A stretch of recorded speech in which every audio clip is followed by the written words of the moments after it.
In 2007, Nicolas Cage paid more money than Leonardo DiCaprio to buy a dinosaur skull. He owned 2 castles, his own private island, and even a pet octopus that cost $150,000. Then the housing market crashed really hard. In just a few months, the IRS put legal claims on everything he had. His total wealth dropped from $150 million all the way down to zero. Trying to stay afloat, he acted in 29 movies that went straight to video just so he could pay back the people he owed. But his biggest mess-up wasn't buying castles or strange animals. It was trusting the wrong guy to handle his money. That mistake almost ruined his life forever. Nicolas Kim Coppola was born on January 7, 1964, in Long Beach, California, into a family where smart people and serious problems lived together. His dad, August Floyd Coppola, was a teacher who studied books and stories, and his mom, Joy Vogelsang, was a dancer and dance teacher who had German and Polish family roots that made things even more complicated. On his dad's side, the family was completely Italian. His grandpa was the music composer Carmine Coppola, and his grandma was actress Italia Panino. That meant Francis Ford Coppola was his uncle. Talia Shire was his aunt. Sofia Coppola, Roman Coppola, Jason Schwartzman, those were his cousins. From the outside, it seemed like Hollywood royalty, but inside their home, things were very different. His mom had 2 serious mental illnesses called schizophrenia and depression, and that was something that affected his whole childhood like a dark shadow that wouldn't go away. He would say later that she would go through long periods where she couldn't remember anything. When he was just 6 years old, she started being sent to mental hospitals. By the time he was 12, his parents' marriage had broken apart because of her sickness. She disappeared for years at a time, stuck in mental hospitals, getting electric shock treatments. He learned to shut off his feelings. He watched and studied her episodes like they were science experiments. That's how he dealt with it. His dad raised him in Long Beach, and Nicolas would explain later that kids who had parents with schizophrenia often became what he called superfrenetics. They were always watching, always worried, and worked really hard at everything. He said Charlie Chaplin was one of those kids, too. At 15, he got his first chance in Hollywood, a tiny part in Fast Times at Ridgemont High. He was just one of Brad's unnamed friends in a burger restaurant. They listed his name as Nicolas Coppola, and it went badly right away. The workers and other actors kept making fun of him with lines from Apocalypse Now. He was just a teenager, the only actual teen on the set, surrounded by grown-ups quoting his uncle's movies. Laws about child workers limited his hours. The teasing hurt even more. One day, he'd had enough. He changed his name to Nicolas Cage, half because he liked Luke Cage, a comic book superhero, half because of John Cage, a weird experimental musician. He wanted a fresh start. The movie business saw it as him rebelling. Francis Ford Coppola closed doors on him. People who hired actors turned him away, but Cage stuck with his decision. At 17, he quit Beverly Hills High School. He was sick of classrooms, sick of waiting around. He wanted to be in movies, and when most of his parts in Fast Times were cut out, he got a minimum wage job at the Fairfax Cinema. He sold tickets, he sold popcorn. He stood at the back of the movie theater between his work shifts and stared at the big screen, wondering how he'd get from where he was to where he wanted to be. He said later that's when movies became his whole world. He also delivered pizzas. It wasn't cool or fancy, but it helped him survive. What helped him wasn't his famous family name. It was an audition. He was brought in to read lines for actors who were trying out for Rumble Fish. The movie was directed by his uncle Francis, but Cage wasn't given anything for free. He got a small part. At the same time, he filmed Valley Girl, which came out first and became his real first big break. It was a tiny movie filmed in 22 days for around $350,000. It made over $17 million. He played Randy, a punk rocker in a story like Romeo and Juliet. He shaved his chest hair into a V shape because the director asked him to. He screamed until the veins in his neck bulged out. He made himself impossible to forget. The director only made $50,000. Cage made a career out of it. Back on Rumble Fish, he threw everything into his role. He changed how he looked, worked on a special voice, used different movements, anything that made the character feel real. It didn't matter if it was only a smaller character. He was trying to prove something. And then came The Outsiders. He really wanted the role of Deli. He locked himself in a room for 2 whole weeks staring at a photo of Charles Bronson, trying to become that character. His uncle said no again, gave the part to Matt Dillon, and offered Cage a smaller part to make up for it. Cage said no. He didn't want charity handouts. He showed up later without being credited in a background fight scene just to be on the set. Years later, when The Godfather Part 3 was being cast, Francis passed him over again and gave the role to Andy Garcia. That hurt feeling never went away. In 1984, he worked on The Cotton Club again under Francis Ford Coppola. The movie was a disaster. The budget grew to $58 million. There were more than 30 different versions of the script, 5 of them written in just 48 hours straight. But the real scary stuff happened off camera. One of the producers, Roy Radin, was killed, shot in the head and blown up with explosives by a hired killer. A drug dealer named Karen Greenberger ordered the murder. She was scared of losing her $50,000 share or getting cut out. The case became known as the Cotton Club murder trial. Cage, only 20 years old, was thrown into the dark underbelly of Hollywood. That same year, he made Birdie. He played a hurt Vietnam War veteran. To really feel the pain, he had 2 baby teeth pulled out without any painkiller medicine, wrapped his head in bandages for 5 weeks, slept in them, lived in them. When he took them off, his skin was messed up. Acne, ingrown hairs, but the camera captured something that felt real. Birdie didn't make much money, but it won the Grand Jury Prize at the Cannes Film Festival. Cage proved he'd go through terrible pain for a role. He wasn't slowing down and racing with the moon. Also in 1984, he acted opposite Sean Penn in a movie set during World War II. A coming-of-age story, Cage played a wild jock named Nicky. In one scene, Penn's character punched a rich kid for almost hitting them with a bowling ball. Cage wiped the blood off the guy's girlfriend. For another scene, Cage actually cut himself with a knife to feel the real emotion. It was dangerous, but directors started to see what he could do. In 1986, he transformed himself again for The Boy in Blue, a Canadian movie about a real 19th-century rowing champion named Ned Hanlon. Cage gained up to 30 pounds of muscle, learned how to row boats, and trained like a real athlete. The film failed at the box office, but he got nominated for a Genie Award, Canada's version of the Oscars. Even when the movie failed, he stood out. Then came Peggy Sue Got Married, another Coppola film, another mess. Cage played Charlie, the romantic lead, and made the wild choice to give his character a weird nasal voice based on a clay horse named Pokey from The Gumby Show. It made his co-star Kathleen Turner furious. She begged Francis to stop him. Cage also wore fake teeth. Turner was miserable.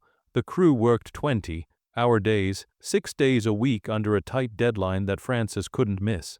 When the movie came out, the performance was so weird that even Francis said later he wished he had stopped it. It was the last time they worked together.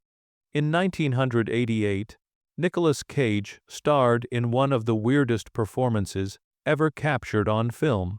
In Vampire's Kiss, he played Peter Lowe, a confused literary agent going completely crazy. He thought he was turning into a vampire. To bring the craziness to life, Cage didn't just act strange, he actually swallowed live cockroaches. Not 1, not 2, but 3 of them. The director made him do a second take just to mess with him, and the original script didn't even say anything about bugs. It was supposed to be raw eggs. But Cage, inspired by Ozzy Osbourne biting the head off a bat in 1982, wanted something more shocking. Years later, in 2023, Cage admitted he really regretted it, saying he'd never do it again. But that moment, as gross as it was, became a building block for what Cage later called his nouveau shamanic acting method, a style known for crazy eyes, loud yelling, and extreme body movements. Just a year before the cockroach craziness, Cage had already shown a very different side in Moonruck. Released in December 1987, the film put him with Cher in a Brooklyn romance full of humor and sadness. He played a hot-tempered one-handed baker who steals his brother's girlfriend's heart with raw passion and one unforgettable line, "Snap out of it." The film won 3 Oscars, including Best Actress for Cher, Best Supporting Actress for Olympia Dukakis, and Best Original Screenplay for John Patrick Shanley. Cage was nominated too, and the movie made lots of money at the box office, proving he wasn't just weird, he could touch people's hearts. Then came 1990, and with it 2 more roles that couldn't have been more different. First was Firebirds, a military action film where Cage played Jake Preston, a top U.S. Army helicopter pilot. It was his first true action movie, released May 25, 1990, and filmed using real Apache helicopters with help from over 100 military people. Despite all the realism, the movie earned just over $6 million on opening weekend, and critics said it was awful, calling it a Top Gun ripoff with helicopters. Still, Cage kept going, showing he was willing to jump into explosions and cockpit drama, just as hard as he had thrown himself into eating roaches. That same year, Cage took a wildly different turn in David Lynch's Wild at Heart. He played Sailor Ripley, a snakeskin jacket, wearing Elvis-obsessed lover on the run with Laura Dern. That jacket wasn't just a costume. It was Cage's own. He bought it at a second-hand store on Melrose and kept it in his closet for a year before he found the perfect role for it. The jacket made it into the script along with Sailor's line that it symbolized his individuality and belief in personal freedom. The film premiered at Cannes in 1990, won the top prize called the Palme d'Or, and still managed to make 300 people walk out of early test screenings because of its graphic violence and sex scenes. It only made $14 million on a $10 million budget, but it left a lasting impression and gave Cage a role where he could act like Elvis without holding back. Before all that, though, in 1989, Cage went far off the normal Hollywood path with Time to Kill, an Italian-French war drama set during Italy's invasion of Ethiopia in 1936. Filmed in Zimbabwe, the movie had Cage play a soldier dealing with pain and guilt in a foreign place, supported by a cast of European actors and music by Ennio Morricone. It was experimental, quiet, and totally different from his American blockbusters. The film didn't leave much of a mark, holding just a 5.0 rating on IMDb from around 1,099 votes. But it proved Cage wasn't afraid to take risks, even if it meant leaving the country and stepping into unknown territory. By 1992, Cage was back in the spotlight with Honeymoon in Vegas. This time he played a man who loses €65,000 in a rigged poker game and agrees to let the winner spend a weekend with his girlfriend to clear the debt. The movie ended with Cage skydiving onto the Las Vegas Strip dressed as Elvis, but the really strange part wasn't in the script. Behind the scenes, Cage was gambling heavily, his real addiction showing up in his acting. Director Andrew Bergman thought the comedy was pure fiction, but Cage's off-camera habits turned it into something darker. Those gambling binges predicted the massive debts he would build up in the 2000s, showing that his deep dive into characters sometimes came with consequences that lasted. Then came the role that won him an Oscar. In 1995, Leaving Las Vegas put Cage in the shoes of Ben Sanderson, a man who drinks himself to death after losing everything. He didn't just act drunk, he actually got drunk. Cage went to 12-step recovery meetings, read medical studies, and drank real alcohol during scenes. Director Mike Figgis confirmed that in one scene, Cage was so drunk he could barely stand up. The realism won him Best Actor, but it destroyed his personal life. He'd married Patricia Arquette in April 1995, but they separated just 9 months later. They were legally married until 2001, but emotionally it ended with the film. That role, so raw and powerful, cost him more than any paycheck ever could.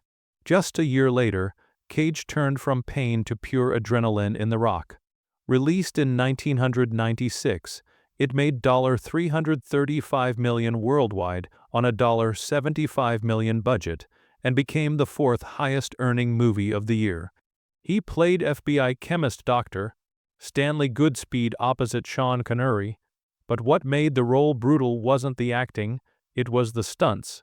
Cage ran through a set filled with fake VX gas, a nerve agent so deadly that even the fake version caused him temporary vision loss. His breathing problems and shaking in the film weren't all just acting. The film's expert advisors had matched every symptom to CDC documentation, and the realism pushed Cage's body to its limits.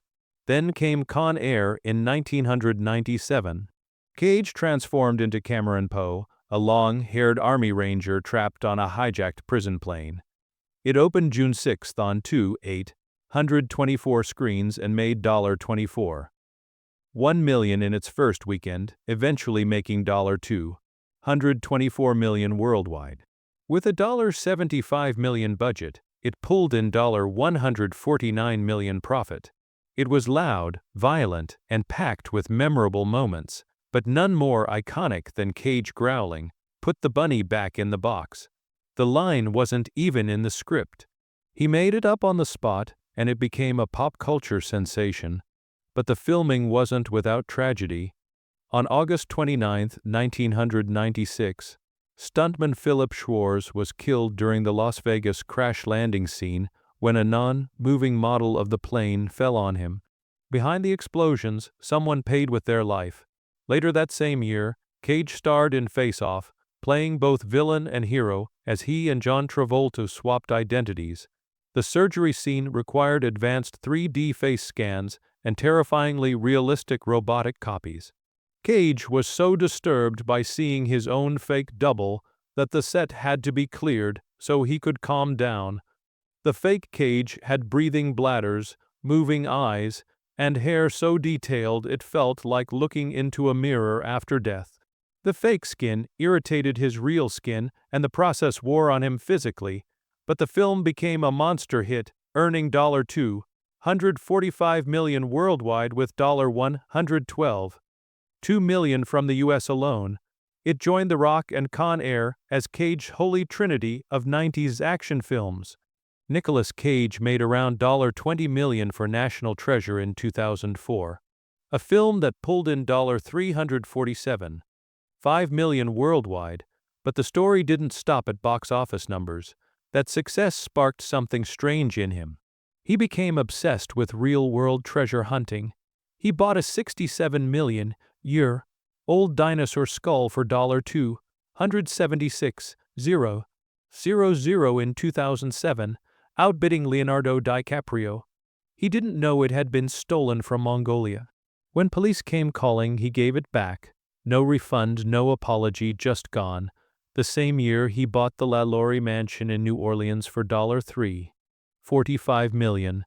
That house was famous for torture, blood, and ghost stories. It was once owned by Delphine LaLaurie, a known serial killer.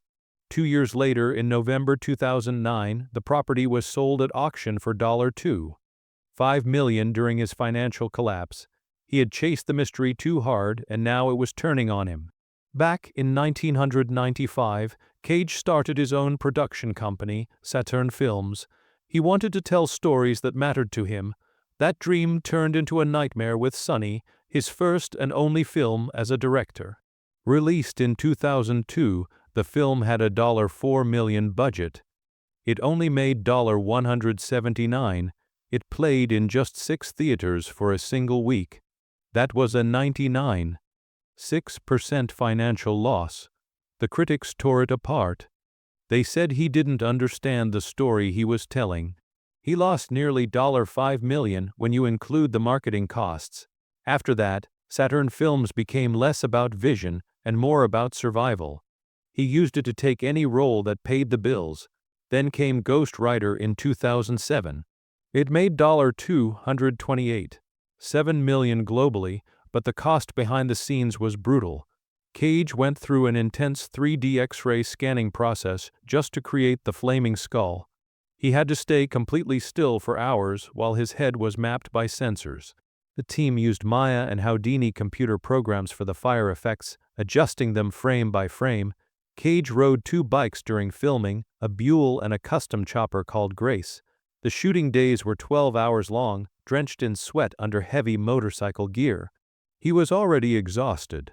That shoot made him rethink action roles. The budget was $110 million, massive for its time. But Cage left it all on the set. In 2006, he took on a more emotional kind of pain. For World Trade Center, he played real-life Officer John McLaughlin, one of the men trapped under the rubble on 9/11. To get into the headspace, Cage locked himself in a sensory deprivation tank for hours. He visited Ground Zero, he talked to survivors, he started having panic attacks. Shooting had to be paused again and again as his mental health buckled. The $65 million film finished late, wrapping in early 2006, and made $163.2 million. But Cage walked away shaken and emotionally burnt out. He wouldn't touch a film like that again for years. He had always been a Superman fan. He bought Action Comics #1, the 1938 comic where Superman first appeared for $110,000 in 1997. Then it got stolen from his home in 2000. He got the insurance money, but he never forgot it. In 2011, it turned up inside a storage locker in the San Fernando Valley. That November, Cage sold it at auction for $161,000. He didn't have a choice. The IRS wanted $6.2 million from him and he was desperate. It ended up being a 164% return over 14 years, but the money wasn't joy, it was a lifeline. Around the same time he named his son Kal-El, Superman's Kryptonian name. He had once been considered for a Superman movie himself. That dream, like many others, slipped away between 2008 and 2009. It all collapsed. Cage had 15 properties worth over $33 million. He owned castles. Midford Castle in England for $6.3 million and Schloss Niedstein in Germany. He had a $150,000 dinosaur skull, multiple Lamborghinis, a private island, and the haunted La Laurie mansion. Then the real estate crash hit.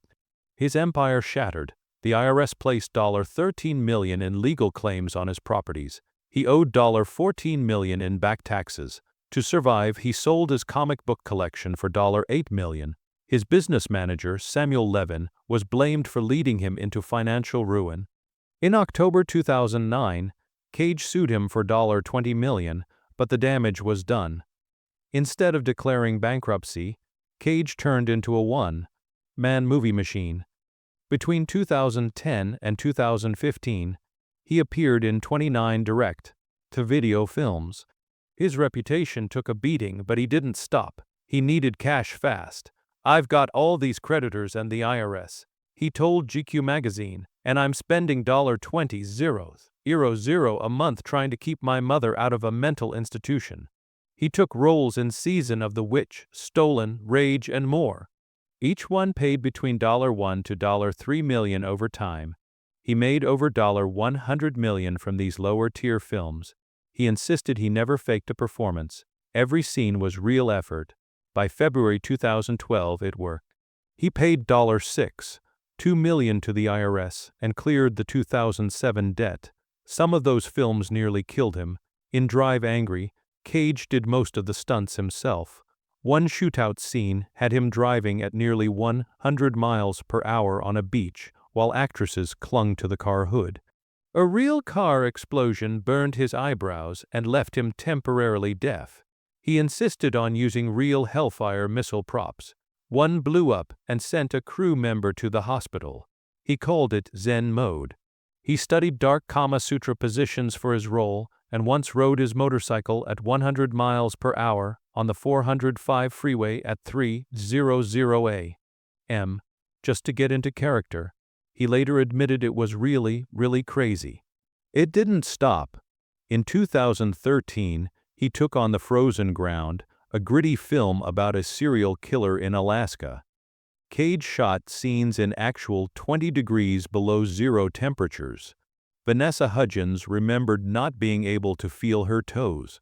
Cage collapsed during one night shoot from hypothermia and had to be treated before he could finish. He studied real police footage. He trained with Alaska troopers. It was grueling, but the performance got praise. Nicolas Cage met Christina Fulton in 1988. Their relationship lasted 3 chaotic years and brought Cage his first son, Weston Coppola Cage, born in 1990. From the start, it was rocky. Fulton later said Cage tried to control where she went, who she talked to, and how she lived. It ended in 1991, but they stayed tied together through Weston, and things only got messier. In court, Fulton described Cage as jealous and possessive. Years later, in 2025, she filed a lawsuit against both Cage and Weston, who by then was 34. She said Cage never stepped in when Weston became violent, even though he knew about his long struggle with mental illness and assault charges. Cage's next major relationship felt like a fairy tale, at least at first. He met Patricia Arquette in 1987 at Cantor's Deli in L.A. She was just 18. Years later, she returned into his life with drama straight out of a movie. Dressed head to toe in black vinyl and carrying a giant purple wedding cake, she proposed. They got married in April 1995 on a cliff in Carmel. She wore a leopard print jacket. The ceremony lasted 10 minutes. The marriage lasted 6 years, but after only 9 months, they separated. They tried to fix things, but the damage was done. Cage missed important family events for movie reshoots. While he filmed Con Air, she was left alone. Her mother was dying from cancer, and they weren't even living together.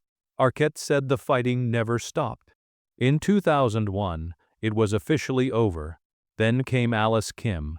Cage was 40. She was 19, a Korean-American waitress in Los Angeles. They met in 2004, married the same year in Las Vegas. Their age gap was 21 years.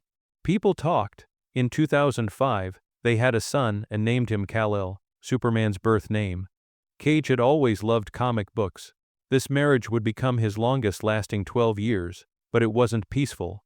In 2011, Cage was arrested in New Orleans after grabbing Alice's arm and hitting parked cars. He was drunk. There were whispers of cheating while he was off filming. By January 2016, they had separated. By June, it was public. Cage's next marriage didn't even last a week. He married Erica Koik in Vegas on March 23, 2019. 4 days later, on March 27, he filed for annulment. They had been dating since 2018, but stayed under the radar. Surveillance footage showed them fighting at the courthouse. Cage slurred, "I'm not doing it." Koik replied, "I never asked you to." He said he was too drunk to know what he was doing. He also claimed she hid a criminal past and another relationship. She demanded a payout, saying the press ruined her name. The divorce was finalized on May 31. In 2011, his custody battle over Weston dragged even stranger parts of Cage's life into public view. He had bought a pet octopus for $150,000 and claimed it helped him act. He spent $276,000 on 2 albino king cobras, Moby and Sheba. They were so deadly he carried antivenom medicine just in case. He used to drink wine while staring at them and said it felt like they were planning to kill him. Eventually, neighbors threatened to sue, and he gave them away in 2008. He also owned a saltwater shark and a crocodile. Patricia Arquette brought this all up in court, warning that Weston wasn't safe around Cage's exotic lifestyle. His biggest financial mistake came in 2007. He bought a 32-inch Tyrannosaurus Bataar skull for $276,000 at an auction, beating out Leonardo DiCaprio. It had serrated teeth and a certificate of authenticity. But in 2014, Homeland Security told him the fossil had been stolen from Mongolia's Gobi Desert. The man who sold it had smuggled fossils for years. Cage gave it back in 2015 and wasn't charged, but he lost all the money. While filming Bad Lieutenant, Port of Call, New Orleans in 2009, director Werner Herzog worried about Cage's performance. He thought Cage had actually used cocaine. Cage hadn't. He used saccharin to mimic the look. But strangely enough, an Australian doctor had treated his sinus infection using real cocaine, which helped him study how it affected movement. Cage used this to craft small details like swallowing and lip smacking. His tax problems nearly destroyed him. In 2012, he paid $657,000 to settle a 2007 tax lien. But that was just part of it. He admitted owing the IRS around $14 million in total. He blamed his business manager and said he had warned him since 2005. To keep up, Cage accepted more film roles than ever. Between 2008 and 2011, he appeared in or produced 11 movies. He never filed for bankruptcy, but he had to sell 15 properties including castles and a private island. He also sold his comic book collection and rare items like a two-headed snake. His comeback began in 2021 with Pig. It was a small indie film with a $3 million budget, but it changed everything. Cage played a quiet truffle hunter looking for his stolen pig. The movie earned 97% on Rotten Tomatoes. It only made $4.5 million in theaters, but exploded on streaming. By October 2025, it became the 8th most watched film on Prime Video. It got him his first Critics' Choice nomination since leaving Las Vegas and won him an Independent Spirit Award. Even Quentin Tarantino praised him. By 2025, Cage had climbed out of the hole. His net worth hit $40 million. At his peak, he had been worth $150 million, making $20 million per film.